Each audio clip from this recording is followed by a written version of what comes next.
All right, guys. Hey, Kenny Duncan Jr. back with Coin Shop Podcast, here with my brother Matt, and here with an absolutely amazing, special, freaking cool guest, Johnny Manziel, 2012 Heisman Trophy winner, and just absolute stud on the football field. Johnny Football, as many of you know, and we are honored, deeply honored to have him here in the studio. Appreciate you having me on. I've been getting a chance to look at some pretty awesome stuff as we've been sitting here kind of chatting for the last hour or so. Yeah, it's funny. I thought I kind of scheduled like a 15-minute pregame, and I think it's been like an hour and a half so far. We've been been bullshitting. No, it's been great. It's seeing some of this, the collectibles and some of the coins and some of the other stuff has been really cool to see. My first time for sure. Nice. Yeah. No, we appreciate you coming on. We've been kind of talking about this back and forth, I guess, for like the last couple, I'd say maybe a month or so. Yeah. And alas, Johnny's here, and we've just been kind of shooting it and just hanging out, talking about pretty much from everything: baseball, football, t-ball, coach pitch, traveling. So one of the things that we really wanted to get into a little bit was the whole NIL and kind of how that's reshaped college football. And I find it fascinating because I was a big advocate for players. I mean, these guys are entertaining, like why in the world are they not getting paid to play? Yeah. I mean, it's a huge draw. College football, is enormously huge. And you have these guys who are literally, I say putting their life on the line, but in some cases, you're running out there, like you said, 20, 25 miles an hour, 23 miles an hour, and you're getting hit dead on. You're putting yourself out there, right? And so few college players make it to the show, right? And tell me a little bit about how that was in 2012 versus kind of the way you see it now. Yeah, when people would ask me in 2012, I did this thing with Time Magazine where it was like, is it time to pay college football players? And I remember when I would be asked this question, my freshman and sophomore year in college, I would always say that I think there is a way for this to be able to, to happen. I don't know if it's people going out and using their own image and likeness to do it on their own, kind of the way it is now, or what makes it fair and balanced and throughout the world of college football. And now we have what we have today. And I think it's been life-changing for a lot of people. As being in a locker room, I got a chance to really see where, 100, 90 or 100 or whatever the scholarship kids who come in or, where they're from, what walks of life they're from, and kind of, what it is like for some of these kids coming from nothing to be able to come into some of these college football programs. And it's not all Plano. It's not Plano, no, Texas. It's not all glitz and glamour for some of these people, watching some of these kids come in. It's the first time they've had, a real solid roof over their head, a real solid 3 meals every single day, and really getting taken care of in a health and wellness type of place that these college football programs, really take care of you. So it's some of these guys' first time to really have a great way of living. And then you throw in the NIL stuff where it's, life-changing money for them, for their family, and everybody involved. So, to see what it's come to now, I think with how big the college football business, college athletics in general, how big it's gotten, there's too much money to not be shared with the athletes in some way, shape, or form. Something cool I think you see now as well is, there's a lot of girls that are still crushing this NIL stuff and doing a ton of deals and ton of brand deals that you would have never thought about before. There's a basketball player, I think maybe Joe Rogan was talking about it. Maybe she was a girl, blonde girl. I don't remember, but she was crushing it. She was making a couple $1 million a year. Yeah. Wow. Good for her, right? Yeah, that's amazing. That to me, that's like, why is everybody else getting to make money but the people who actually doing the performing? Sure. You look at the NCAA and you look at them as a nonprofit, and they're, NCAA March Madness, just the basketball tournament in itself was like a $2 billion, type of business that they're running with ads. And I tried to buy an ad, Yeah. you know, and it was like, I mean, they wanted 40,000 or something for a spot, you Yeah. know, and then, you know, I actually thought about it. You know, it's a big event. Because Houston was in the Final Four.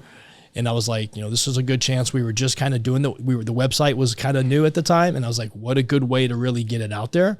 You know, I started like doing conversions and doing all the math. And, you know, at the end of the day, it just financially just didn't make sense. Like it would have been a gamble. And I'm not scared to gamble, but now, who did you go through that to try and advertise that with? Do you go through the network, I guess? So yeah, so I have a guy that takes care. His name's Phil Lonsway with Big Ideas. They do, and they've handled my television for the last 10 years, and they've done a great job. Sometimes, you know, we'll get, say for instance, I think we got into the World Series on one of our rotators, so it was like $150 spot that, you know, just the way that we fell into place. It was like at 10:30. I think our spot aired in like in between the presentation. Yeah, which is like a $12,000 or $15,000 spot. Yeah. You know, but to buy it and to secure it is a whole nother ball game. And then obviously they sell it with other trappings. Like, so you're like, yeah, you know, for 40 grand we'll give you this, and then, you know, we give you, you know, a couple in the pregame, and then it's gonna re-air, you know, on this day, and then, you know, we'll give you, and you know, at the end of the day, it just didn't make sense. But yeah, they're the money that these guys are making, and the money that, you know, NCAA is supposed, you know, it's crazy. The schools themselves, I mean, Yeah.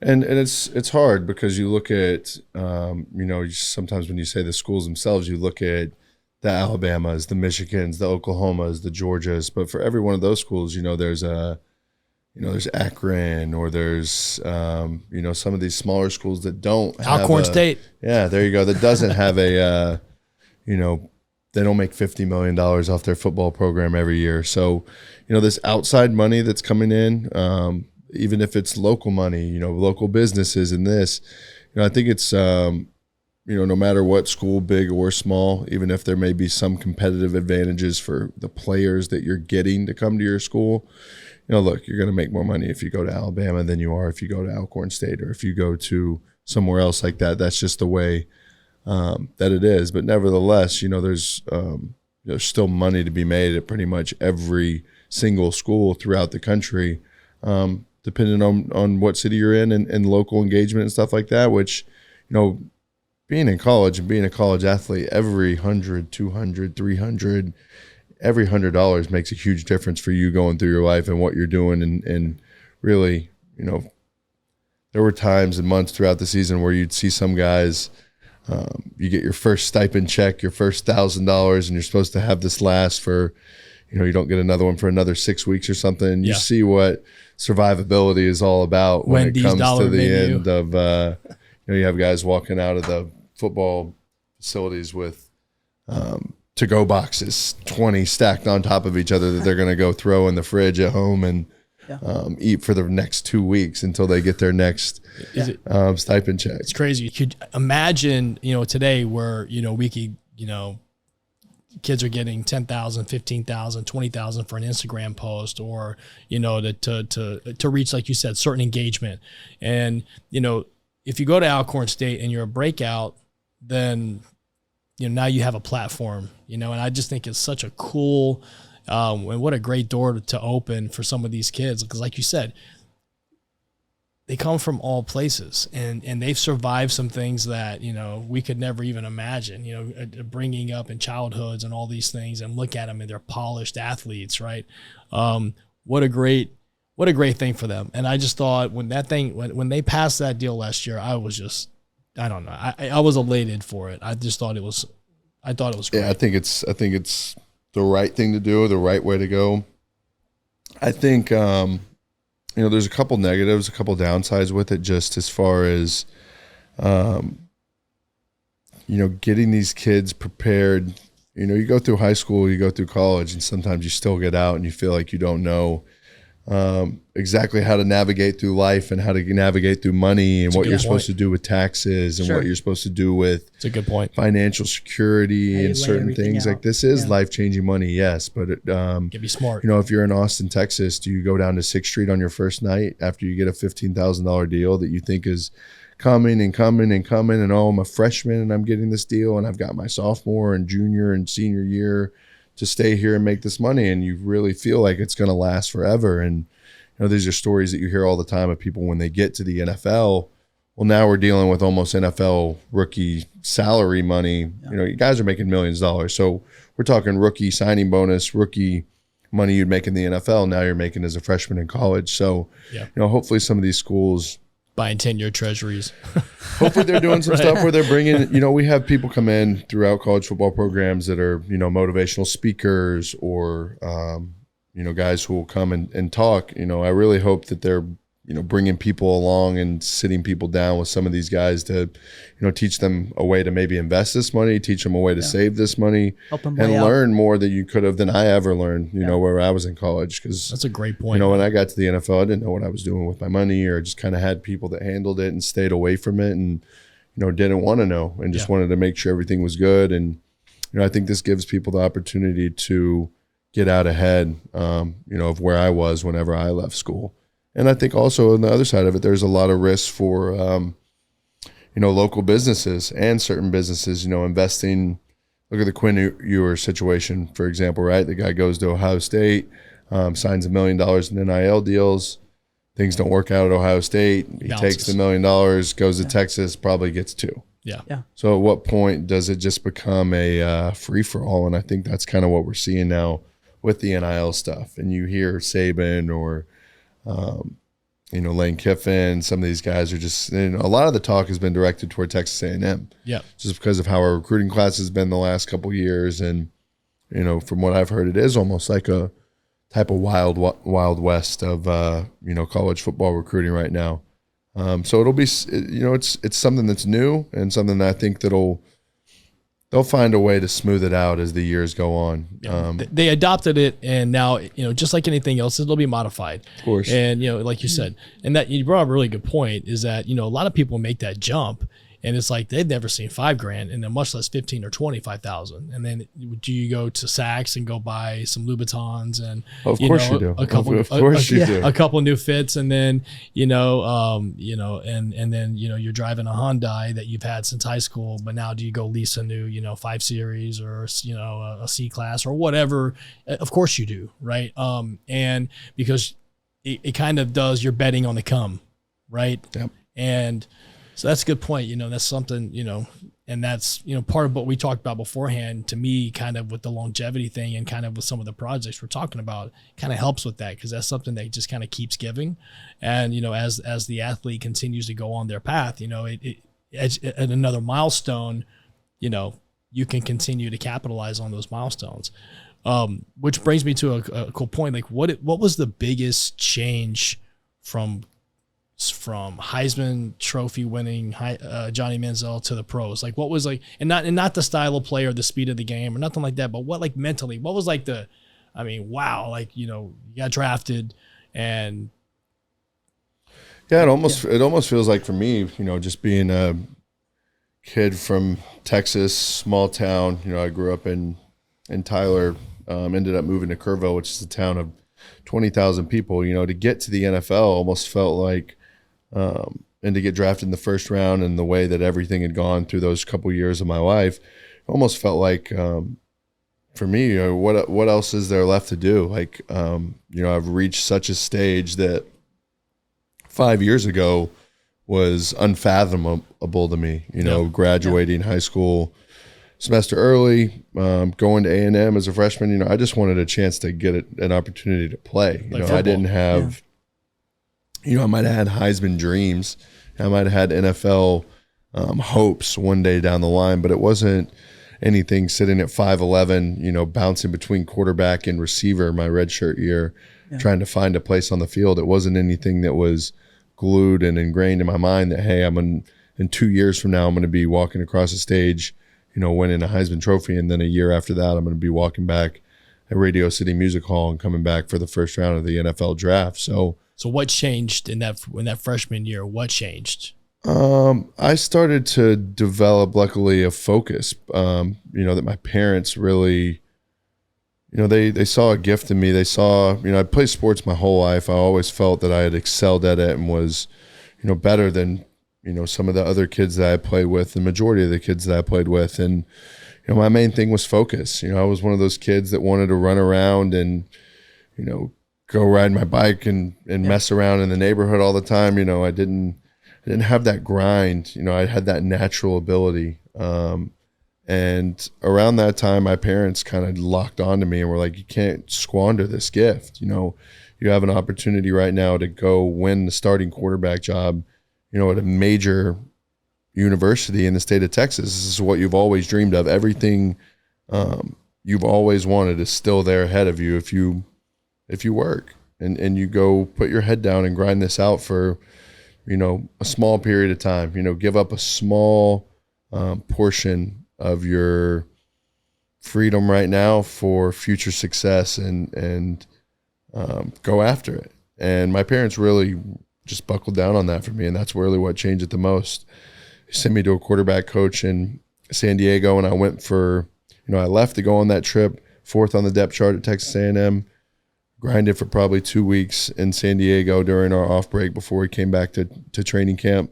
And in 8 days, I think I won the job in less than a week. Wow. And I went from 4th on the depth chart to 1st. So and what, then got a chance so what to start. Changed? Was it accuracy? Was it mobility? I think it was just mechanics. A lot of it was cleaning up, stuff that I had never really worked on. And I think a lot of it was mental sharpness too. When you guys know when you get into a little bit of a different mode and a little bit of a different headspace to where mental acuity. Outside clutter doesn't really get to you or slow you down or,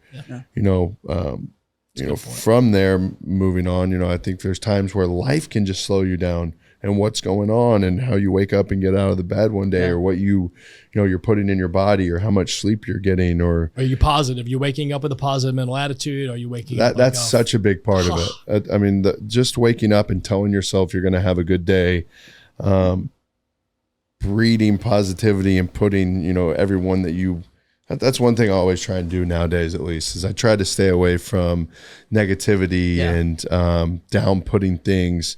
We see that enough in today's day and age. If you get on social media or you get on anything, the easiest way of the world right now is to belittle and put down and, nitpick about what you don't have or what it is or what you're doing wrong. Nobody likes to find a way of what you're doing right anymore or good, positive, uplifting things. Yeah, waking up and trying to find and writing down. I don't write them down every day like I used to. For a couple of years, I was writing down 3 or 4 or 5 things that I was grateful for and was trying to change my mindset to wake up on a positive note and to find out all of the right things that are going on and be freaking grateful for them. And it's like you said, just that small change, just in my own personal life, really. Now, it doesn't mean I'm going to come in the office and be in a great mood with everybody and everything. No, like we got to get to work, right? Things have to still move. But the way that I feel, the way that drives me, Kenny, is, I'm happy in my own headspace. I'm positive. I'm going to try to find the positive in there. Now, that doesn't mean that all the negative things are going to just wash away. Yeah, no, not at all. The work still has to be done, right? But, it's funny you say that. It's like the second you open your eyes, it's like, okay, man, I woke up. Let's get something done today, right? Let's be positive about it. So you go to the quarterback coach, you come back, you're number one, and, that's when you start living the dream. When that happened and you're starting to do that, like, I get a chance to start against Florida. My first game goes really bad. We end up losing the game, come back, have for sale signs in my yard. Aggie fans are already, this is welcome to the SEC. Oh my gosh. We're on to the next type of thing. And then just to go on a wild ride of winning games and, developing a quarterback receiver relationship with a guy like Mike Evans, with just running a whole, you guys were here whenever Cliff Kingsbury and Case Keenum and Kevin Sumlin were absolutely throwing for 6,000 yards a year at Houston. We're, breaking every single record you could ever think of. So to be able to go and watch that kind of offense whenever I was in high school and stuff, and the records they were doing, and then be coached by it and really get a chance to learn that system and that kind of high level, Mike Leach, air raid, spread it out. For me and what I watch in college football, I can't get enough of that stuff. The Baker Pat Mahomes game that's 72-68, like that's the kind of college football that I always liked. I always liked the Colt Brennan back in Hawaii. Oh, dude, he was slinging it, gunslinger type of stuff. So that guy was to get a chance to go through that, my first season, be coached by a guy like Cliff Kingsbury and learn that kind of offense with some amazing players. The Ryan Swope, the Mike Evans, Mike Evans. We had a kid from Houston, the running back, Trey Williams, who was just unbelievable. We had some really, really special guys. Jake Matthews, Luke Jokel. We had two unbelievable offensive linemen that played in the NFL for a lot of years. So I feel like I just really fell into an awesome situation to make my college career special. It all had to be so perfect for a freshman to finally get a chance to go to New York and actually, win the trophy. That was a huge bias as I was reading throughout the year when I thought I might have a chance to win, that, I wasn't going to get it just because I was a freshman. Right. So, describe the feeling when your name's called. The lady that year who, announced the Heisman Trophy really did a great job at, and I say this incredibly sarcastically, she really did a great job of dragging it out as long as humanly possible. And I remember always looking down at my shirt thinking that my suit shirt was going to be bouncing back and forth because I felt like my heart was beating out of my chest because, this was the moment. I had an opportunity to be on the stage, and that year there were only 3 other finalists. One was Manti Te'o from Notre Dame, and the other one was Colin Klein from Kansas State. And up until, the last week of the season, Kansas State was undefeated, number 2 team in the country. And it was pretty much looking like, an undefeated team, best quarterback from the best team, that it would be Colin Klein. And I remember watching that game, their last game of the season. They played Baylor, and they got beat by 2 or 3 touchdowns. And I remember thinking, oh, shit, this could actually happen. Yeah. With them having a loss and then Notre Dame having a defensive player. We haven't had a defensive player win it since, I think, Woodson. Yeah. So it's been Did it's that been catfishing years. stuff come after? Or? It came after, which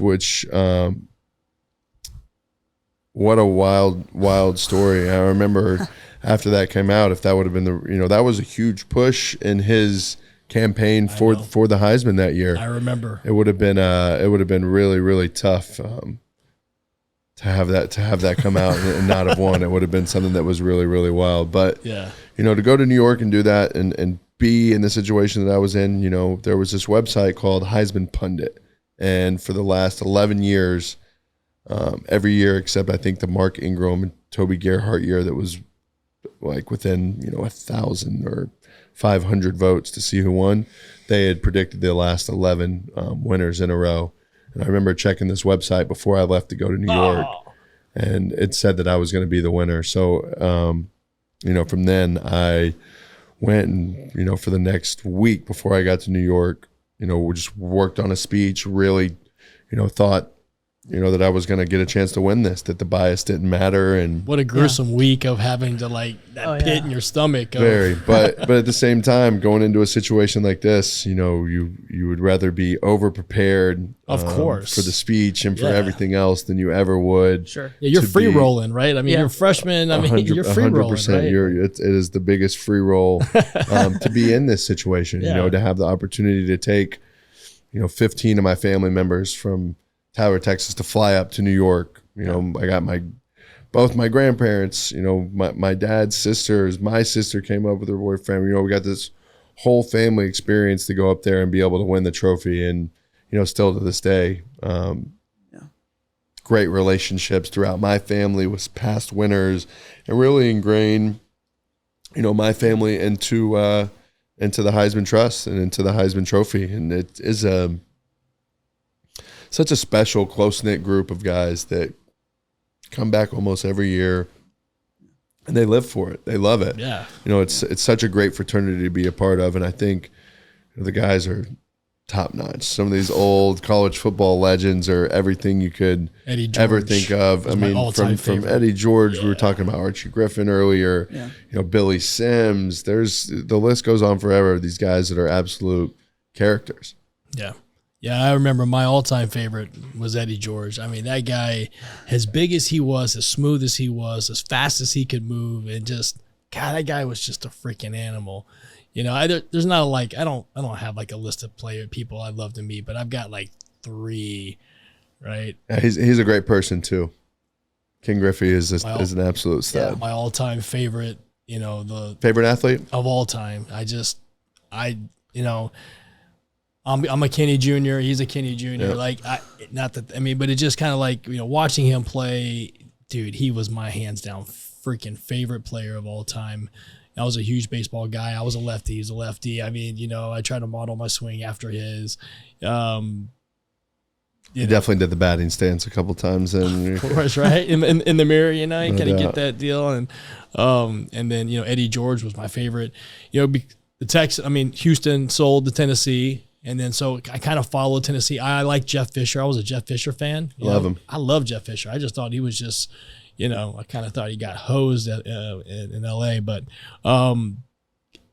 you know, Eddie George, Steve McNair. I mean, dude, Eric McNair. I mean, that was just one of my favorite teams, you know. Dude, I mean, they were awesome. That Tennessee team was and just Eddie George just ran so smooth. He's just an awesome dude. He called a couple of our games, and I ran into him quite a bit, and he's, you know, a lot of these guys are as top-notch as you hear about, you know. He's definitely up there on the list. All right, so we talked about Heisman. We talked kind of around the moment. I want, give me like the 5-second, like you heard your name being called. They said, you know, Johnny Manziel, Texas A&M. You're just like, oh shit. Like, I mean, or were you just like, let's go do this? Oh, I was ready to go. You know, I gave my mom and dad and sister a hug and went straight to the stage, and I was ready for the speech. You know, I'd already done it probably 10, 15, 20 times in the mirror back in College Station. And, yeah, you know, I almost, you know, going through it, you know, had the majority of it almost memorized and what came next and what it was. I think I was just more excited to go up on stage and shake everybody's hand that was up there, you know, just to be welcomed into the club, you know, like that, you know, say your speech. And the whole thing is obviously such a big production that you see on ESPN. So behind the scenes, kind of everything that's going on, you know, I hadn't done a lot of TV stuff like that in the past. You know, how was that? High level production. Really, really cool. Cause it's, they make it an hour-long segment, but I mean, it's really them adding so much stuff and highlights, and then they'll do a sit down with the first candidate and the second and the third, and it's kind of, it's in this really cool, really special room in New York, and around the whole room has every winner's. They do a bust, painting pretty much of everybody, and you know it goes all the way back, and they'll have them set up where some of the older ones, it just doesn't go from time. It doesn't go from oldest to newest. They're all kind of scattered and cool. Put together throughout the room in almost like a random order. And the energy in there is just one of college football, just lore. Just talk about collectibles and certain cool artifacts throughout college football history. Like this room, I feel like it's seen it all as the type of energy that it has when you walk in there. But it is a huge production that they drag out, and they literally drag it. You look at the time, they're like, all right, the winner's about to be announced, and it'll be like 7:56. So you got 4 minutes left, and so it all happens at the end. It's like bam, bam, so bam, bam. quick. You feel like it's going to be a long draw down hour, and then when you get down, you're like, okay, 4 minutes left, and this thing is coming. This is happening. Yeah. So I mean, I think the most relief that I felt was just getting back to the hotel room, and my best friend from high school, his name's Stephen Brandt, was my high school receiver, was my roommate for my first 2 years of college. They go, what do you want to drink? And I'm like, can we just get a bucket of Budweisers, just sent up to the room? I just want to sit in Times Square with the trophy in between me and my boy from high school and just sit here. And I remember hearing the clink of the bottles as we sat there and just kid from, the hill country of Texas sitting in Times Square with that trophy overlooking, a billboard that A&M put up that was like, you can call him Johnny Heisman. Oh, I'm literally sitting out with my best friend 2 years removed from, graduating from Tivy High School in Kerrville, Texas. Now I'm sitting in New York, overlooking Times Square, drinking beers with, my best friend, looking at a billboard of myself, having just become the first freshman, to ever win this trophy. What a dream come true. I mean, what else can you really say about it? It's just, it all happened so fast. And, I guess certain things are meant to be and certain things are meant to happen. It really feels like that's one of those things that was just all so perfect. It's easy to sit back and talk about. Nice. Well, I'm glad you did it. Yeah, I mean. And I wish it would have lasted a little longer of having, the first freshman, winner the next year. You started, got a chance to go back and then, kind of open the whole can of worms a little bit with Jameis coming back and being the second freshman the next year. Yeah. Jameis, I'm a Florida State guy. What a year that was. Yeah, dude. Crazy national championship game. That was a crazy Auburn team that ended up playing them in the national championship that year, a team that beat us. Yeah. Wild. But yeah, awesome year for Jameis. I definitely voted for him that year too. Yeah. Oh, did you? I did. Cool. Yeah. I think they were undefeated. He played great in a couple of those games that year. He was outstanding. He was just a big, solid dude. But he was running so much. I remember an early season game against Pitt that year. He was running all over the place. Now to see Jimbo, obviously Jimbo was that coach for that national championship team, obviously be at A&M. Yeah. I'm trying to find somebody to come in with that magic quarterback-wise at A&M. Yeah. It's definitely there. The offense they ran, it's national championship type offense. Yeah, with national championship coach. So, that's my hope as far as moving forward for my Aggies. Yeah. PSA out there. All right, we need some quarterbacks who can. All right. I think we've got a guy. On the roster right now who will be good for us. We're talking about the NIL stuff. To go back to it now, it's hard. Another area that's really hard is, how is your freshman quarterback or linebacker or running back making more than your position coach? The guy who's telling you to go down and do bear crawls, or hey, you missed class so you have punishment.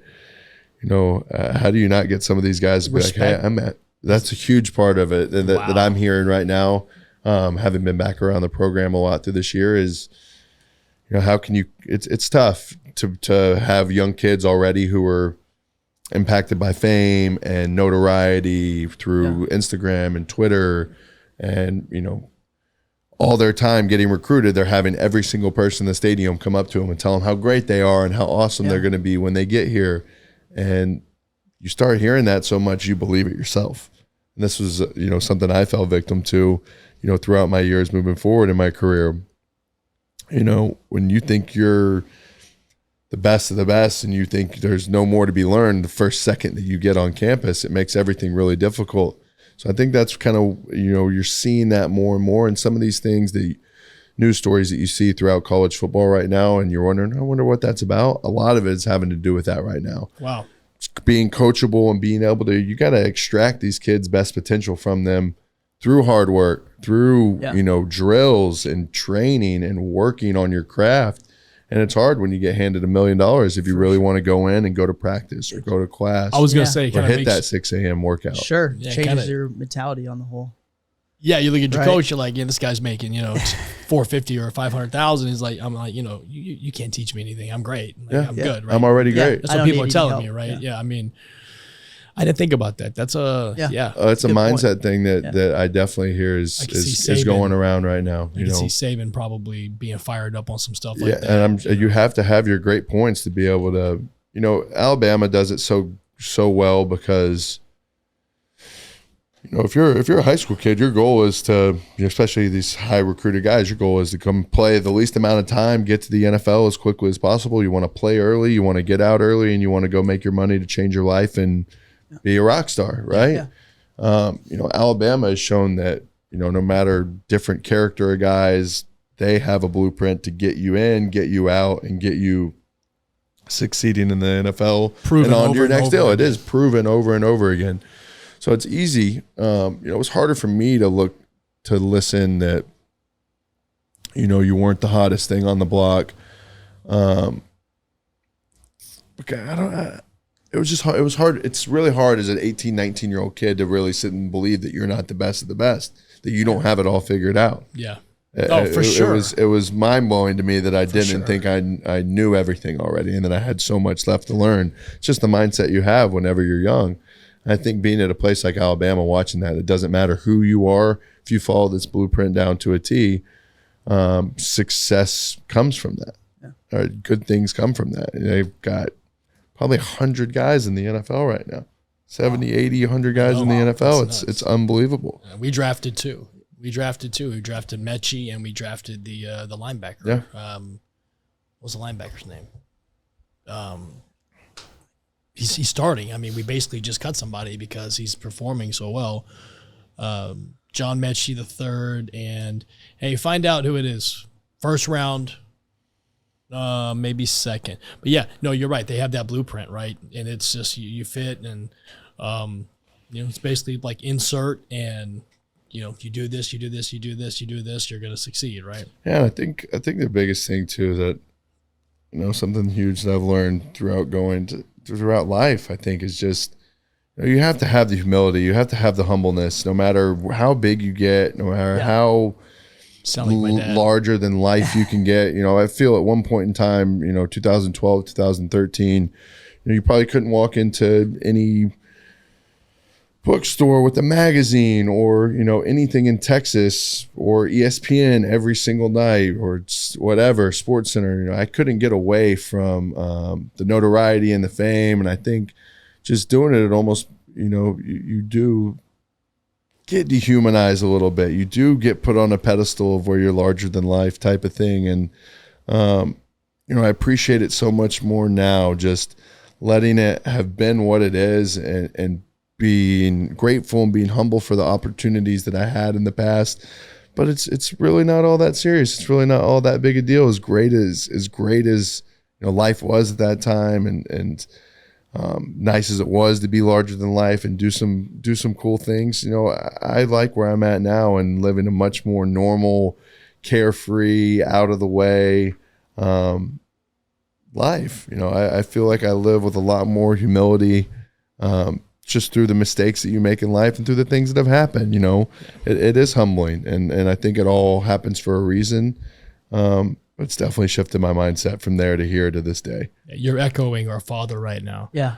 It's number one, be humble, right? And no matter what, be humble, be humble, be kind, right? And if 43-year-old Kenny could say to 23-year-old Kenny, that would be what I would say to myself, is that, be humble, don't take any of the things you have for granted, be kind to people, and take advice and freaking listen, but be subjective on who you take advice from. You've got to, sure. You want to, if you're going to be mentored, then that person needs to be capable of mentoring you. You don't just, take, it's easy to, and I'm not going to speak for you, but I could just imagine, like you said, ESPN, highlights every night, Johnny Football Mania, especially in Texas.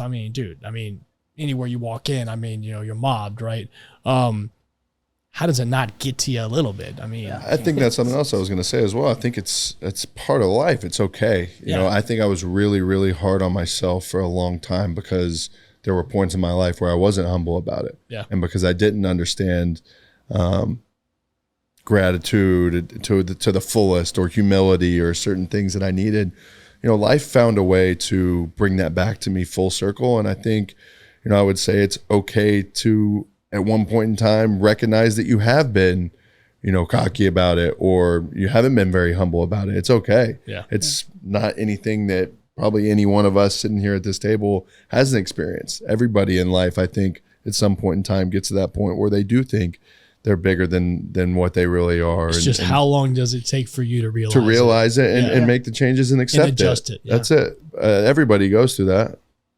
It doesn't matter who you are. And some people figure it out at 21, some at 25, some at 30, some at 40, some at 70. Yeah. Some never. I agree, man. And there's a lot of nevers in there. So I think that's the biggest part is realizing that, you know, even if you do fall victim to that, it's very, you know, changeable. It's something that's very, it may not be easy. It may take a little different shift in your train of thought, but you know, it's definitely doable. It takes work. Yeah, it does. Just like anything positive, you know, and anything like for me, positive changes in my life took a lot of work. And I say it still takes every day a lot of work, right? It's not easy. It is a lot of work. It's a lot of humility. It's a lot of being, you know, number one, to be honest with people, I had to be honest with myself, right? You got to be able to take those licks on the chin. And, you know, when I make a mistake, I got to eat it and got to own it, right? And then, you know, once I own it, then it's time to, now I've got to fix it. And then how can I not make that mistake again? And then how do we teach others not to make that mistake, right? Because some of them, now we look at it, and I bet where you're sitting now, you can look at the landscape and go, that's going to be a problem. That's going to be a problem. That's going to be a problem, because you've been there, right? You've seen it.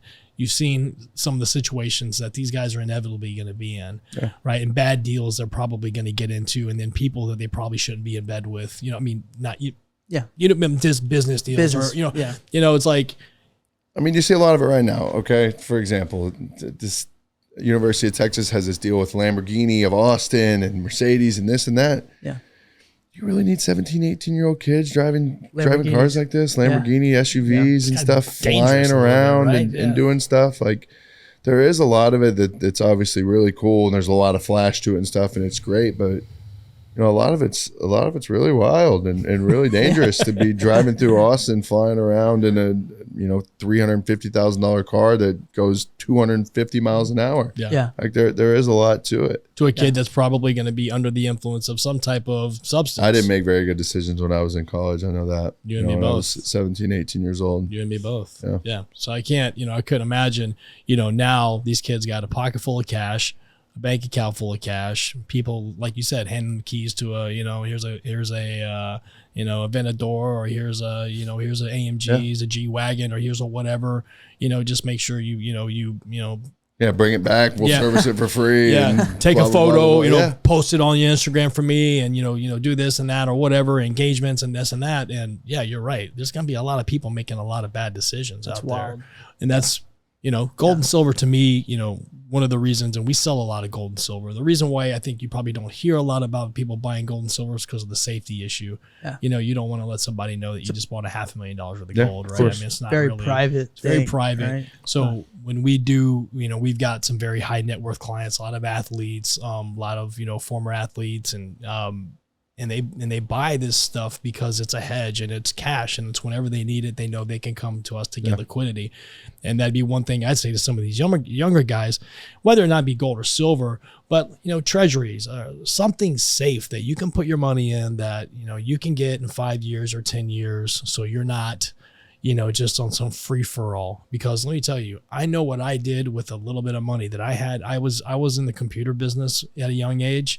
I made some really good money at a young age, and I went through it. Oh, dude, I mean, it was like literally like that, I first started in this business, made some good money just like that, never had, I had my dad in my ear, but you never get, like, they tell you, hey, you don't do this, but they don't tell you how to do it. Yeah. It's like, okay, what was your turning point for that?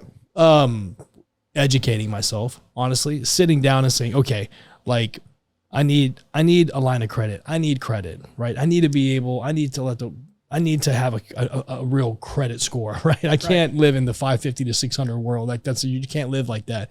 So I worked on that. And then I got, I actually sat down and actually went to a bank that I trusted, and I just laid all my cards on the table, and I started doing all my business with that bank. And I got into some house flipping and do some, and started kind of getting into and putting every dollar that I had, I put into something back else. end to anything. To anything that was preventing me to spend it. Yes. Because I'm that guy I'm not going to go buy Louboutins, but I'm going to go buy some Gucci loafers, or I'm going to go buy, whatever. I'm going to go buy Armani jackets. I'm going to go get fitted for, Tom Ford 3-piece suits. Like, I'm going to be that guy. And I needed I was the traveler. Yeah. I was the traveler where I love where I would take the trip or go on, spend $10,000 on a trip or something and go somewhere. You get great memories for 7 days, but I always thought about like maybe the 3-piece suit would have been better because at least I could wear it 3 times, 4 times. Well, what I wish I'd have done was bought a half ounce of gold and then just put it in the safe, and forgot about it, and then just trying to educate myself about money and how it works. And it's funny because you asked me this question this morning. I just asked it. Yeah, he asked me and he said, "How much cash do you have?" And not in a dollar amount, but I said, well, from what I've heard from multiple people is that you carry 6 months of your expenses, and everything else needs to be working. It has to be into something, whether it's real estate, stock market, munis, metals. People were, obviously watches were a hot thing. We're not recommending you buy watches as investments right now. It's a horrible idea. But obviously to us, gold and silver, I think is the best. I just long term, it doesn't pay a dividend, so that's a disadvantage for a lot of people. A lot of people like dividend paying things. Paying stocks and whatnot. I do love real estate, big time. But there's only so much. Yeah, you can have. I feel like even I was on a phone call last night at 9:30 with a capital group, a new capital group that they're trying to get me involved in this project in Dallas. And it all sounds great, and at the end of the day, it ends up being a hard money loan, and then they want to make you a general partner versus. But it's education, right? Sure. It's trying to really just sit down. But it's kind of like nobody ever taught me about credit. Yep. Nobody. My parents, not one of my parents taught me about credit. Never knew anything about it. Nah. There was a Seiko Kinetic watch that I wanted. It had it at Kay's Jewelers. It was $379. I had $120 in my pocket. And I walked in, I put it on, and they were like, yeah, we can get you financed. I was like, financed? I was like, what does that mean? And they were like, yeah, you just pay like $30 a month and blah, blah, blah, blah. I was like, wrap that bitch up. I'm sorry, wrap that thing up. And I put it on my wrist, and I walked out, and I started getting the bills in the mail, and I paid like the first 3 or 4. But like back then, it was like I had to write a check and then put it in an envelope and then go find a stamp and like put it in the mail. Like that happened for like 3 weeks, and 3 months, and it was over with. And then I was on the crap list. I'm the worst. Yeah, I have to write check. I remember being in the NFL. It just was my first year in Cleveland. I get this brochure pretty much, I guess, from American Express, and I had pretty much just been living like I get drafted. I don't want to spend this money. I don't want to do anything. I got myself a nice watch.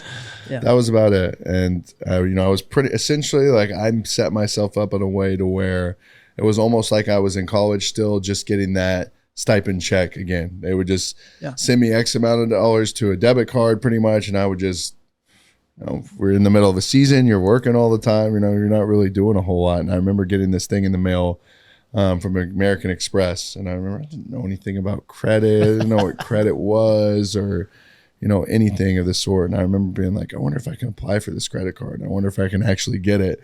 Meanwhile, I'm in the National Football League. I just made X amount of millions of dollars this year, and I'm worried about didn't know anything about this credit card, if I'd be able to get it, what can I spend, what can I do. And I just remember that whole first process, and I'm like, I wish I would have learned about this in school or been able to, have some, idea of what was actually going on and how the world actually worked. Yeah. And it's crazy that, for me, it took a lot of running my head up against the wall repeatedly to wake up and actually. I think that's how you have to learn. It's how I've learned the majority of my lessons, either through the hard way or through, just kind of, just waking up and go, wait a minute, holy shit. This can't be right. I can't do this. Yeah. This isn't sustainable forever, I guess. Right. Way to look at it. I think the definition of insanity is doing the same thing over and over again, expecting a different result, right? Yep. It's kind of like, okay, like I keep doing this over and over again, and like, it just keeps negatively happening. So I don't think that's changing anytime soon. Well, yeah, so that was pretty deep. I just gave my whole life story out there. So, but I mean, at the end of the day, it's the truth. And like you said, it all comes back down to like, okay, fine, all that stuff happened. Now what do? We work forward, right? We work positively, and I'm not going to let it beat me up. It's not going to define me. You know, it happened. It's past. I'm moved forward. If somebody else is still holding on to it, that's on them. It ain't got nothing to do for me. Right? And that's all you can really do is focus internally on yourself and kind of keep going and keep pushing, just moving forward. The things that we've talked about, you know, being able to be, you know, gracious for where you are in your life, whether it be good, bad right now, you know, ups, downs, you know, you keep pushing and keep going through it. Good things happen, and continuing to stay positive is, you know, a way I try to live my life. You know, I sit here today and, you know, a lot of people wouldn't expect me to say that I think I'm happier now than I was whenever I was at the top of my, you know, life, even when I was in the NFL. I feel happier now, like there's a purpose for me moving forward in life that I don't necessarily know what it is yet, but there's something out there for me that, you know, I have faith in, and I have you know, positive ambition moving forward to try and continue to better my life piece by piece and day by day. And, you know, it may not always look, you know, as glamorous and great as it is on the outside, but for me, you know, internally, personally, you know, I feel like I'm in a much better place than I've been in my life, and better for the things that have happened to me in my life, good and bad. Yeah, well, I believe it, and you know, I believe it because it's exactly, you know, basically, you know, it's kind of the same, kind of some of the same stuff I've been through, and I have a lot of close friends that kind of, you know, that's just, you know, they took the hard knock life, and you know, and they're better people for it, you know, and they see things coming from a mile away now. Yep. Right. You know, your gut tells you, you know, it's like, okay, this is either a good thing or a bad thing. It's like, are you just going to listen to it or not? I say rather if you listen or not. Yeah. I mean, that's up to you. Yeah. That's so. But we got off a little bit on some. We got to get a little bit on life lesson stuff, which is fucking awesome for me. I like it because to me, it's real. It's exactly what, you know, whether you're in business, whatever it is you're doing, it's mindset. Yeah, I mean, you look at us right now. We're pretty much all from different walks of life, from different environments. To be able to sit down and talk about some of this stuff, you know, it's true, and it's you know, it's beneficial for me to be able to sit here and talk down. I know we did get off on a little tangent of life, but it's always good and positive to hear stuff like this and hear reinforcement on the subject of it. Yeah. Well, because it's real. Like, it's not, you know, I'm not an Ivy League grad that, you know, never made a mistake in my life and, you know, always cross every T and dot every I. You know, I kind of lived on the edge a little bit. And, you know, a family will change that, you know, and sometimes it doesn't. But for me, it did, you know, and I won't say I live for my kids. I love my kids to death. I live for me, and I do everything I can for my family, right? And that's my family and my brothers. You know, this is a family business that we're a part of. You know, we have, you know, I've combined now 40 employees, you know, in multiple buildings, and, you know, we have to do it for them, you know, and then we have to make sure that we provide them safe haven where they can build their families. And we've watched a lot of our guys grow, you know, I mean, we don't have turnover. You know, we have people who literally come in, they commit, we commit to them. It's like, you know, it's like basically like a contract. That's got to be an awesome feeling though. Oh, dude, to me, it's the most fulfilling part of my job is to know that, yeah, I come in and I get on people's butts and I'm tough on some of these guys, but at the end of the day, they know that we've got their back. They know what to expect out of us. You know, they know what they're going to get out of me, and that's going to be, we're going to get it done. We're going to do it with a positive, you know, mindset. And it's going to be okay. You know, it's always going to work out okay. As long as we stay positive and we keep doing the next right thing, things are going to be fine. You know, is it always going to be the top? No, but we're still going to feel good about it because we did it the right way. We're not going to cheat anybody. We're not going to go, you know, we're going to do everything the right way. And to me, that makes me put my head on the pillow at night, feel comfortable, wake up with a good, positive, you know, attitude, and that's that. So yeah, no, what a cool little tangent there we went off on. But one thing I was thinking about, we were talking about earlier, was collecting. You know, I told you my King Griffey thing. Like I collected baseball cards, but bro, like the King Griffey 89 Upper Deck was like the mecca for me. Like that was like the card. I remember our kid down the street had one, and I wanted one so bad. My dad was like, well, you know, mow some lawns, and you know, I was selling bottled waters at the golf course, and then they kicked us off assholes. I had a little cool. I was making like $60 a day over there, man, and they got upset, and then taking all their sales. Yeah, I did. But what did you collect? What was Me and my dad were big collectors of golf stuff. You know, my dad was a huge golfer. Played on the mini tour for a little bit. Tried to do the whole golf journey, and then whenever I was growing up, this was the height of, I was born in '92, so around like, 8 or 9 years old was this rise of Tiger Woods, and I loved it. Couldn't get enough of it, and have all these, different Tiger Woods, collectible balls. We have trading cards, flags from places that he had won. But I got to really huge part of my growing up, especially sports related, was revolved around Tiger Woods. Loved it. I loved that rise. That 2001 season to me was awesome. I was always a big baseball and football guy, but for whatever reason, as far as collecting and, just keep stuff that we still have to this day that I go back home and see is just all this awesome Tiger Woods memorabilia. You all did that together. Cool. Yeah. That's so cool. It's Pebble Beach, signed flag on the year that he won by 1,000 strokes, I feel like. And then to get a chance to go with my dad and to go to the Masters, go watch Tiger play there. Didn't get to go the year that he won, but just to see certain things that you collected when you were a kid, to actually go to some of these places and witness and get to see Pebble Beach, play Pebble Beach, and it's really, really special connection that I think I have with my pops that we still have, and stuff that we'll never get rid of. That's awesome. Yeah. And I made sure when I got in a position to be able to have trading cards and be able to do certain stuff, that went about it the right way, to where we saved a ton of the stuff from my rookie cards and for my couple years in the NFL, because it's awesome to be able to sit there as a kid and collect this stuff, and then maybe one day down the future be able to show my kids some of the stuff that was very, very fortunate to be able to be in a position to do that. So, it is very, very special. It's cool. It's really cool. That's a pretty big golfer. Yeah. And we actually have some pretty cool Tiger Woods memorabilia downstairs. I have a good amount too. I think those irons that were just sold, I think that's right. Last year. How wild was that? That was really, really cool. Wow. Tell me about it. I don't know. I think they traded for. Yeah, I think it was like a replica set of his irons from 2000 to 2001. It was like a backup set that recently just went up for auction. They sold for big money. Really? Yeah, really I think cool. someone had bought them originally for like. Yeah, it was like. I want to say. I think it was like $2 million. Yeah, somewhere around $2 million, and there was. Oh, fact check it.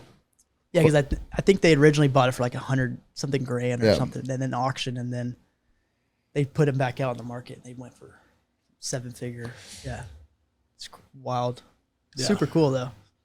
So you like the coins. So so just to give you some backstory. So Johnny came in. We showed him some coins. Showed him some stuff we're working on, and I'll be honest with you, and I'm gonna say this freely just because we're all here just chatting, but you really looked like you really like those coins. Like, I mean, I've never, we've shown people coins, like guys that like aren't coin guys. And I literally watched you look at that coin that you have in your hand for like 20 minutes. I've just never had the opportunity to be able to see something like this. Obviously you're dealing with,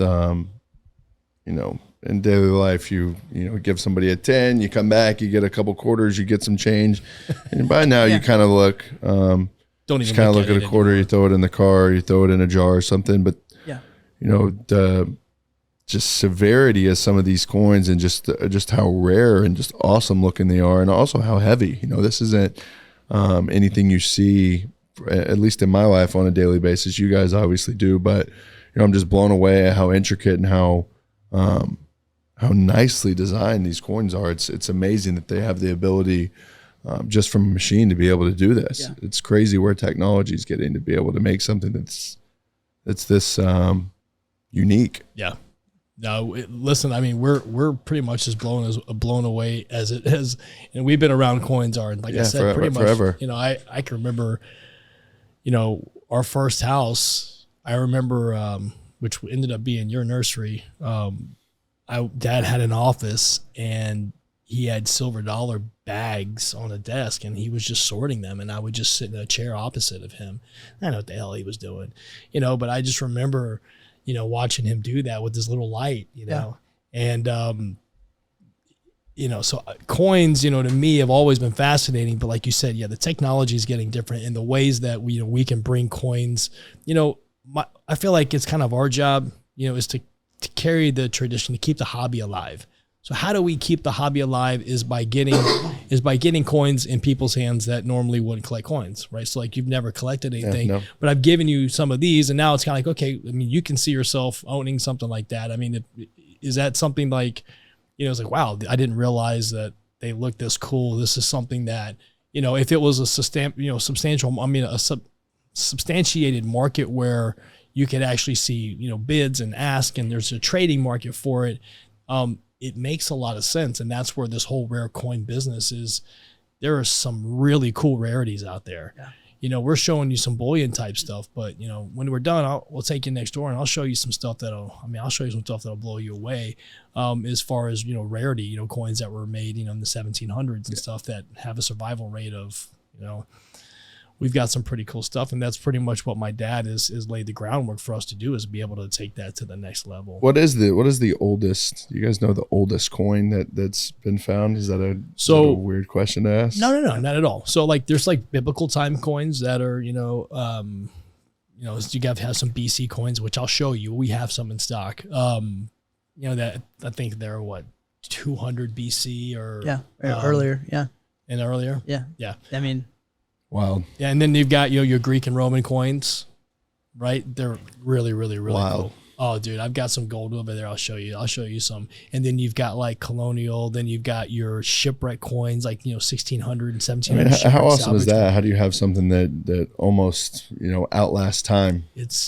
That's why the hobby's so fun. And that's why, for me, I feel like we have a duty to continue and pass it on, right? But it's like trying to find, how do we get into, like, you know, you got your phone, I got my phone. We're all like, no one's away from their phones, right? How do we get coins into younger guys' hands? Like, so like, you know, let's just say, you know, 20-year-old kids, they're not collecting coins. But if we made them cool, and, you know, futuristic then, you know, maybe we could get the hobby going. Because so we've had the privilege today, guys, to have Johnny Manziel on the podcast.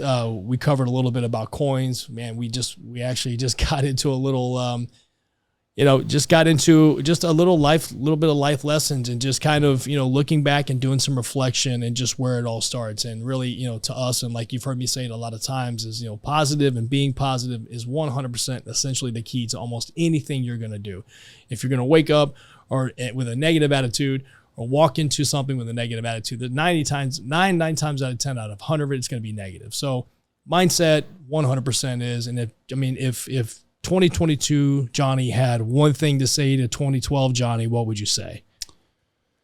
I would probably accept that humility and that humbleness a little bit earlier than I did. You know, it's it's okay to be humbled by life. It's okay to have your ups and your downs, but the biggest thing is stay positive and keep going. You know, better days are ahead, no matter how bleak and how bad they look sometimes. You know, just keep pushing. You know, there's a great life left to be lived out here, and make the most of it, because you only get one go at it.